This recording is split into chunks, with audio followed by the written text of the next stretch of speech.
Hello guys, welcome back to my YouTube channel. जैसा कि आप सब लोग जानते हैं कि हमारी दिल्ली सल्तनत की सीरीज चल रही थी और ये उसकी 4th क्लास है।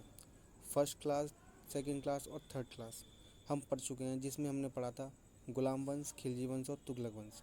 तो चलिए आज हम पढ़ते हैं लोधी वंश। ठीक है ना। मुझे पता है इससे पहले सैयद वंश आता है, लेकिन उस वो कोई ख़ास नहीं था, मतलब उससे कोई क्वेश्चन ही नहीं आता है, तो इसलिए हमने हटा दिया।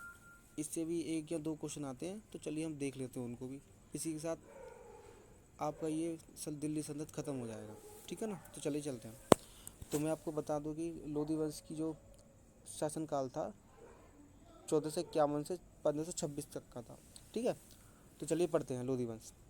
लोधी वंश की स्थापना बहलोल लोधी ने की थी। बहलोल लोधी ने की थी इसकी स्थापना। ठीक। वह 1451 में गाजी की उपाधि के साथ दिल्ली की गद्दी पर बैठा।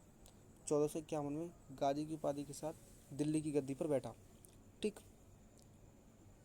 दिल्ली पर प्रथम अफगान राज्य की स्थापना बहलोल लोदी ने की थी। मतलब जो कोई अफगान पहली बार दिल्ली की राजगद्दी पर बैठा था, वो था बहलोल लोदी।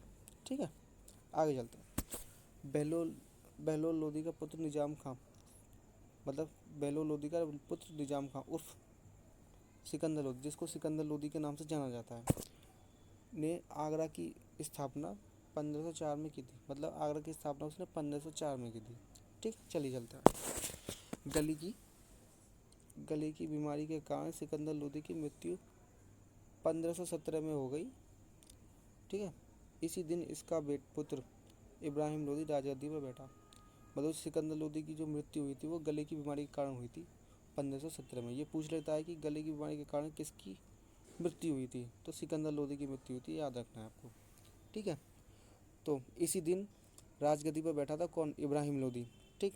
तो 21 अप्रैल 1526 को पानीपत की प्रथम युद्ध में इब्राहिम लोदी बाबर से हार गया।